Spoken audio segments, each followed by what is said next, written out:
Hey everyone, Jack Fans Can here, and welcome to this week's NFL update. So there's a whole lot of big news to jump into, but first off, I want to talk about the number one offseason story that happened, and that's Antonio Brown finally finding a home in Oakland. Honestly, I'm not a huge fan of this move.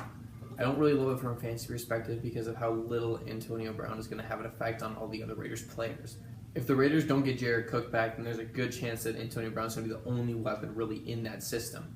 So again, the Raiders aren't really getting that much better.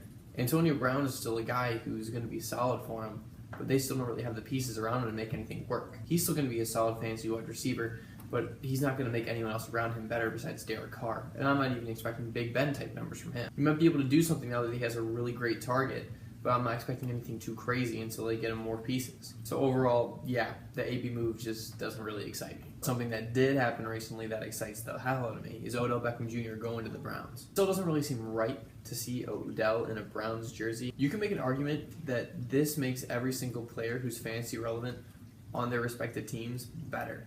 Odell obviously gets a good younger quarterback. Baker gets a number one wide receiver, top tier wide receiver. Landry's value might drop a little bit, but his was never really too high to begin with, and honestly a distraction might help him get free a little bit more. And because of the trade, Golden Tate is now a giant. Sterling Shepard is now seemingly the number one in that offense. Evan Ingram looks like he's probably going to see a lot more targets too. The only thing that you can really make an argument for is that it definitely puts more pressure on Saquon. But the thing is, I think that Saquon's the type of guy that can absolutely handle that problem. He's one of the players in the NFL that if you give him the ball more, you're going to score more.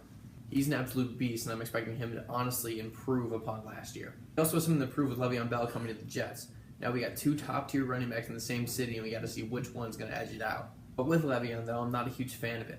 At the end of the day, he's still obviously number one running back. But let's just not forget that he sat out a full year before, and now he's going to an offense that's extremely less explosive than the one he was just in. This move definitely helps Sam Darnold's value because now he has another target to actually throw to and a new number one receiver, really.